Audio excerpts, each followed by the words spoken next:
E aí, galera, tudo bem? Estamos em mais um episódio aqui do Na Margem Esquerda do Amazonas.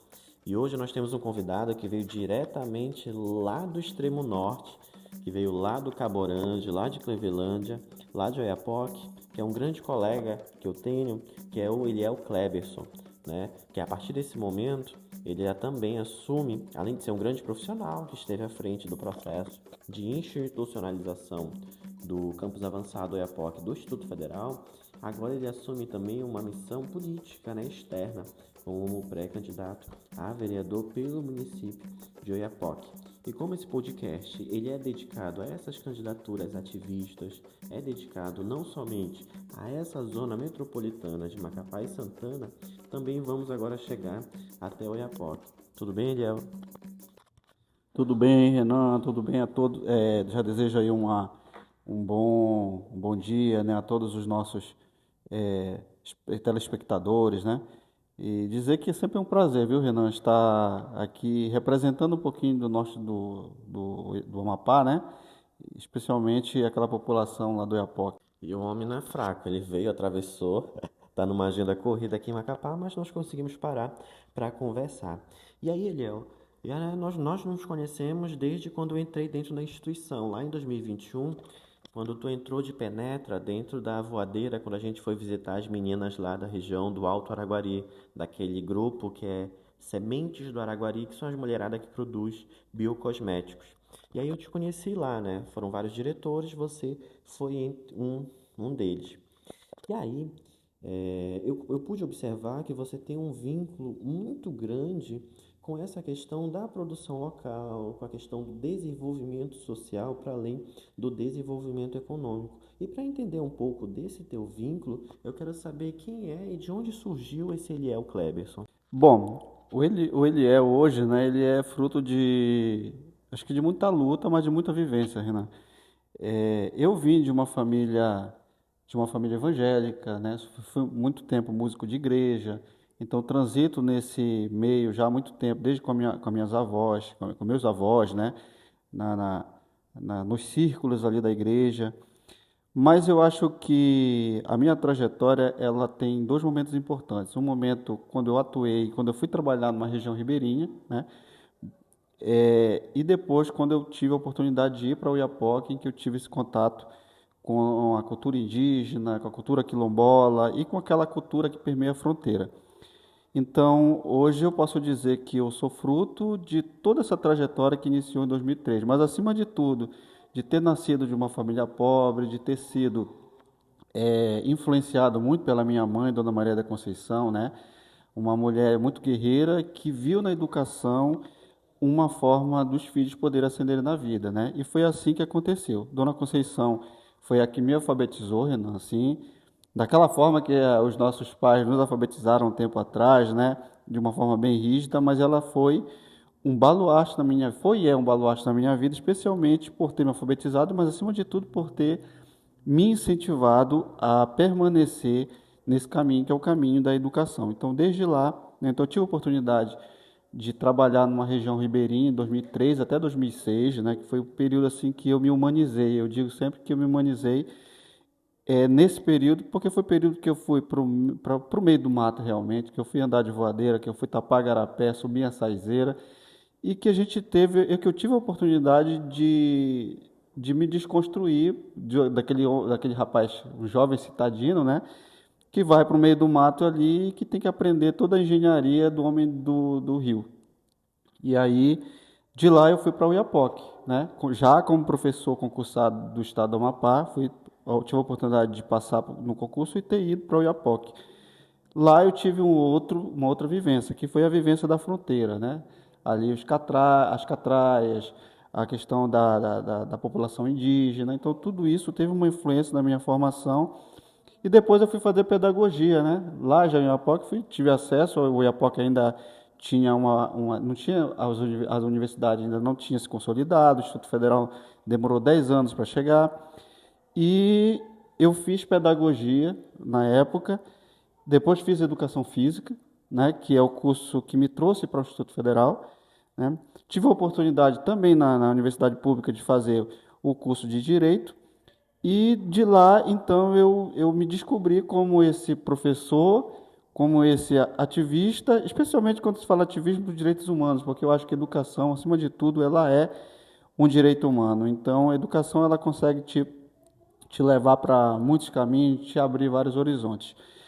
Então é mais ou menos isso. Sou pai de duas meninas, a Lia e a Emily, são duas lindas meninas. Uma já está encaminhada na vida, conseguiu concluir o ensino superior, está aí já se virando pelo mundo também. É uma pessoa também que me influenciou muito e que eu tenho influenciado, especialmente pelas minhas influências musicais, né?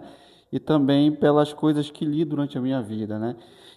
E, e é isso. Eu espero que eu tenha passado um pouquinho dessa trajetória, porque tem muita coisa, né? Mas a gente também tem que entender que esse espaço aqui não é o espaço de uma de traçar a tua história de forma mais longa, né? Não, mas é o seguinte, Eliel, a gente ouviu tu falando da tua trajetória, vem de uma família evangélica, né? Migra para tua vida profissional, tua vida afetiva, inclusive como pai. E aí eu te conheci no meio termo, né? Porque pela sua fala, a tua vida ela foi marcada por transformações e por mudanças de perspectivas, né? Do jovem lá criado dentro de uma igreja evangélica, depois migra para um profissional, professor que vai viver a educação no campo, né? Como professor docente lá numa região ribeirinha, depois migra lá para o extremo norte do estado, como professor do estado, e lá também você passa por um processo de transformação, concluindo outras graduações que te oferecem outra perspectiva. Eu te conheci quando você estava na migração de técnico administrativo dentro do instituto para docente, né? Dentro do Instituto Federal do Amapá. E aí a gente consegue observar que tu tem várias perspectivas, né? Você é evangélico, você é um homem de fé, mas que ao mesmo tempo você consegue defender a pauta dos direitos humanos. O que explica isso em você? Essas várias perspectivas e de que forma toda essa tua experiência ela influenciou no que é o Iliel hoje? Eu acho que, Renan, essa minha formação, desde de avó, eu acho que eu tive na minha avó paterna, né, uma figura de. Eu convivi pouco a minha adolescência com ela, eu convivi mais a minha infância. E acho que uma das coisas que a minha avó muito me ensinou foi a questão do amor, entendeu? A questão de amar. Eu acho que não existe uma forma melhor de você poder atuar, e hoje eu estou falando isso como alguém que propõe política pública também, se você não tiver essa formação para o amor, né? Que é, acho que é a base do cristianismo, né? É amar as pessoas. Então, daí, a minha vida ela começa a tomar rumo a partir disso. As minhas ações como servidor público tem que ser de servir. Eu acho que não existe um melhor exemplo de servir do que Cristo, né? Realmente que serviu a humanidade, mostrando como nós poderíamos fazer, acima de tudo, amando as pessoas. Então, esse foi um ponto da minha vida religiosa, evidentemente. Que isso se reverberou na minha vida profissional, porque a partir do momento que eu adentrei nos espaços em que eu pude ser professor, ser técnico durante parte da minha vida, que uma grande honra foi ter estado como técnico do Instituto Federal, me mostrou um mundo que eu não conhecia, mas eu também aprendi a servir e tentar propor melhorias para que as pessoas que tivessem menos oportunidade, pessoas marginalizadas. Eu tive a oportunidade de resgatar muitas pessoas, muitos alunos que hoje talvez estivessem no mundo da droga, da prostituição, e que isso e que isso teve realmente um papel importante na vida desses alunos, porque eles passaram a não só me enxergar como uma pessoa que evidentemente era séria, porque eles falam, professor, eu sou muito enjoado, mas só é um enjoado necessário, aquele que te coloca no caminho e diz, olha, você pode ir por esse caminho e se dá bem, ou você pode ir por aqui e se dá mal, né? Então eu acho que é mais ou menos o papel que essa influência religiosa teve na minha vida foi justamente de me mostrar o caminho do bem e de que eu poderia fazer através do meu trabalho para melhorar a vida das pessoas, né? Então isso aconteceu de forma que eu pudesse alinhar, né, esses dois lados, a minha formação religiosa, mas acima de tudo a minha formação acadêmica, né? E aí, quando você fala do seu processo de formação e também fala né, do que você prega enquanto pessoa, o amor, os valores, os verdadeiros valores cristãos em diálogo, né, com a sociedade que existe, isso me lembra um pouco sobre a sua atuação à frente do Instituto Federal lá em Oiapoque, que foi justamente no momento em que houveram acordos bilaterais, houve a implantação do curso, do nosso primeiro curso de graduação lá no campus avançado Oiapoque, houve a implantação de cotas, houveram vários avanços, né? E aí nós podemos perceber que você não é somente de falar, né? Você consegue estar construindo política pública utilizando dessa sua visão mais humanística, dessa sua visão mais social. Como é que foi essa sua atuação à frente lá da direção? Renan, eu estive na frente da direção do campus avançado no início de 2018, né? Até agora meados de 2024. Então foi um período de muito aprendizado e evidentemente que é um trabalho que foi feito de forma coletiva, mas eu acho que a visão que a gente tem do que seja educação pública, de qualidade, que a gente acredite que ela tem o potencial de mudar a vida das pessoas, faz toda a diferença, né? Como você disse, nós tivemos lá uma série de projetos e processos que foram necessários, né, Renan, para que a gente pudesse também proporcionar o acesso à população marginalizada. E aí isso, Renan, não é só exatamente um momento do campus avançado, ele é um momento que perpassa a minha própria formação, né, como profissional. Eu vivi numa região ribeirinha durante 3 anos, eu andei de canoa, eu vi a dificuldade dos alunos que não tinham acesso à biblioteca, que não tinham acesso à internet, que a comunicação era por rádio. Então, quando você passa a ocupar um espaço de poder, que a direção ela é um espaço importante de poder, você começa a pensar nessas populações que muitas vezes estão invisibilizadas, né? E aí nós podemos, então, na direção, juntamente com alguns servidores do campo, propor, por exemplo, projetos de extensão que passaram a ser realizados em áreas quilombolas, projetos de extensão que puderam ser realizados dentro de comunidades indígenas, levando para o jovem formação profissional, levando para as mulheres formação profissional. Nós podemos abrir o Instituto para a terceira idade, projetos que nós desenvolvemos com a terceira idade. Ou seja, nós tivemos uma visão de que a educação ela pode mudar a vida das pessoas, mas ela é para todos, né? Então foi assim que a gente conseguiu. Aí nós implantamos lá, por exemplo, o primeiro curso de gestão. Para você ter uma ideia, não é tão simples você abrir um curso superior em campus avançado, né? E nós conseguimos abrir esse curso lá, esse curso está hoje, vai passar por avaliação, mas não só isso, né? Nós tivemos as políticas afirmativas, né? Como, por exemplo, o acesso aos indígenas e quilombolas de forma diferenciada aos cursos superiores, né? Porque nós entendíamos à época que pensamos essa política, que o Enem não conseguia ser tão justo com as comunidades indígenas e comunidade quilombola quando se tratava do acesso, né? Então, nós precisaríamos fazer com que a instituição fosse mais inclusiva realmente, que ela pudesse abrir as suas portas para aquelas pessoas que realmente necessitavam. E aí nós conseguimos fazer o processo diferenciado. Hoje, nós temos um número grande de alunos indígenas cursando um curso que é um curso de tecnologia, curso superior de tecnologia, né? Então, geralmente, os alunos procuravam as licenciaturas, né, na Universidade Federal, e aí eles passaram a nos procurar também pensando nessa possibilidade de atuação dentro das comunidades indígenas, porque as comunidades têm se desenvolvido muito, a exemplo de Cumarumã, Cumenê, Manga, né? São comunidades com fluxo populacional muito, muito alto e que ali você tem empreendimentos e que é necessário esse profissional. Então, as comunidades indígenas passaram a perceber-se também nesse processo. Eu acho que isso diz muito sobre essa trajetória, não só a minha trajetória, mas a trajetória que o IFAP, na comunidade, ele alcançou, né? Que foi de tentar capilarizar suas ações, mas, acima de tudo, abraçar essa diversidade de pessoas que nós temos lá em Oiapoque. Então, assim, eu acredito muito que esse espaço de poder, como outros espaços de poder, eles têm que ser usados, Renan, para proporcionar para a população acesso, para a permanência dos que estão na instituição, mas, acima de tudo, você dá oportunidade para que as pessoas mudem de vida, né?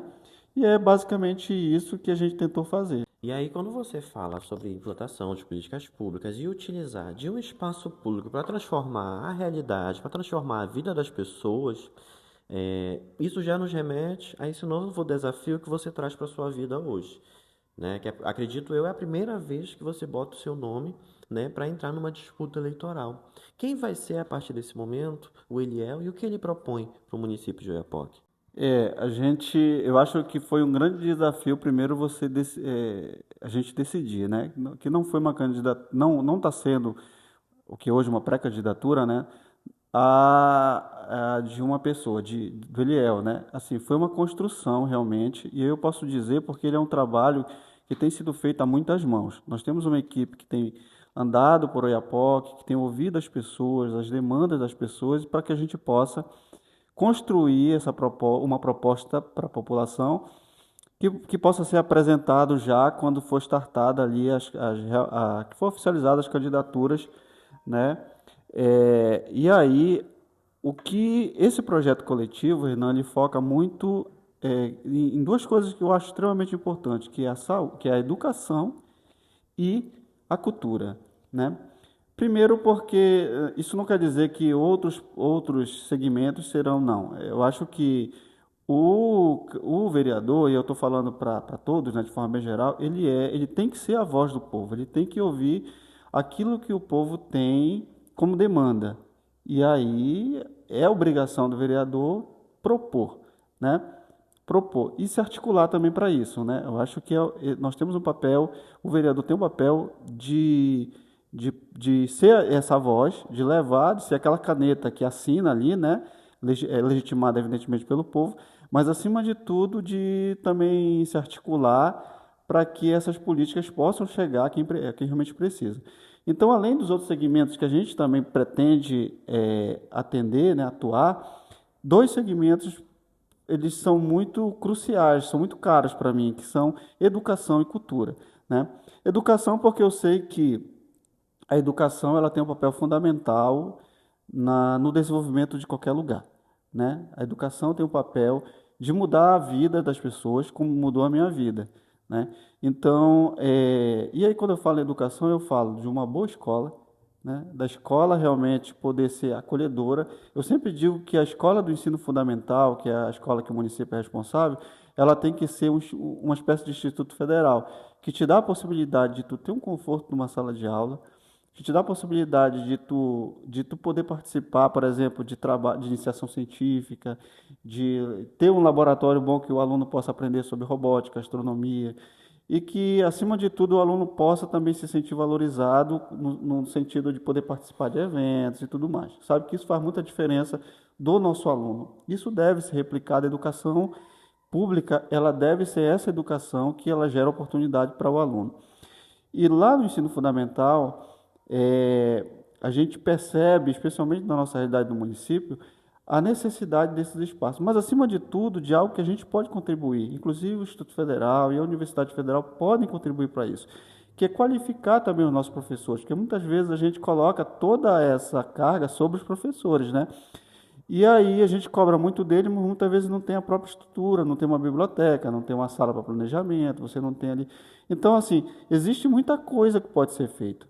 E existe esse papel que nós temos, que o vereador tem de poder estar cobrando, estar articulando, mas acima de tudo também estar propondo, né? Então, com relação à cultura, não só eu, mas assim, muita gente de Oiapoque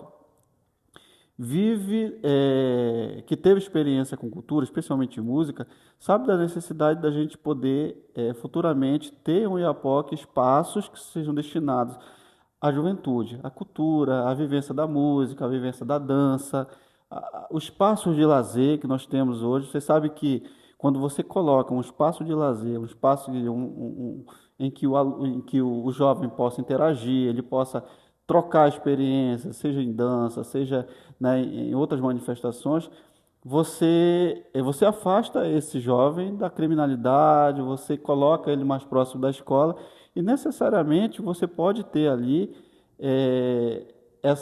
esse fomento, essa consciência política também, que acho que hoje nós temos um problema que é justamente essa questão da reflexão sobre nossa conjuntura política, não só na questão dos aspectos de direitos humanos, de propor realmente esses direitos, né? Acesso a vários direitos, inclusive de ter uma cidade boa, né?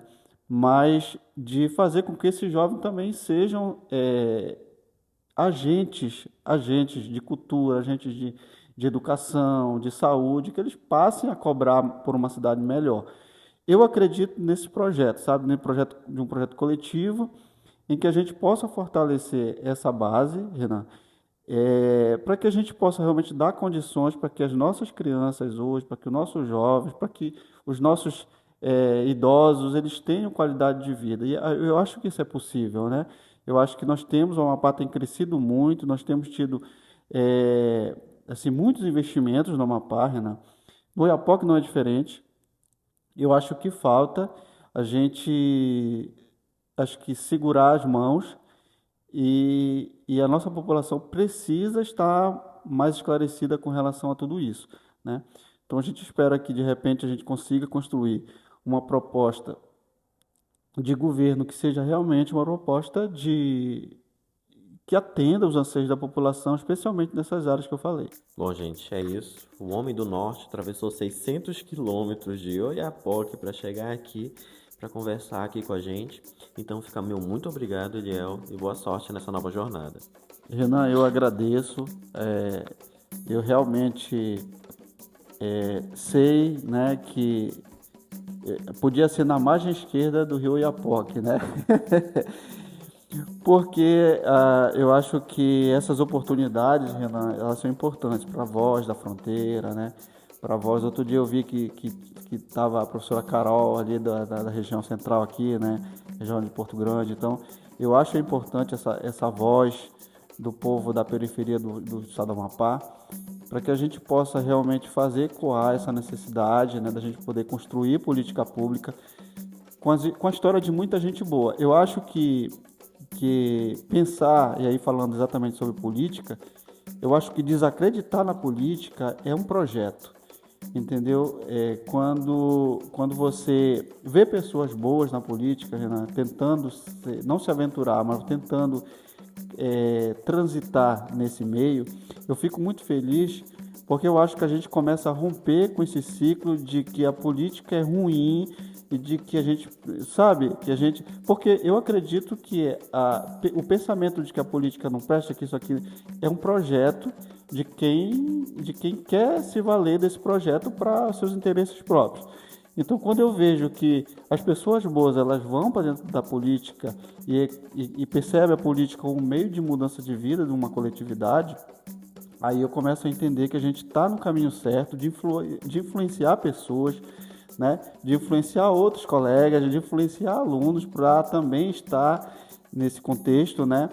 Que eu acho que só assim a gente consegue também atender aos anseios dos nossos pares, da nossa coletividade, que é a construção de políticas públicas que realmente tenham impacto na nossa vida, que melhorem a vida lá na ponta. Então eu agradeço, um abraço a todos aí e desejo aí uma semana maravilhosa a todos. Então é isso, galera. Até o nosso próximo episódio.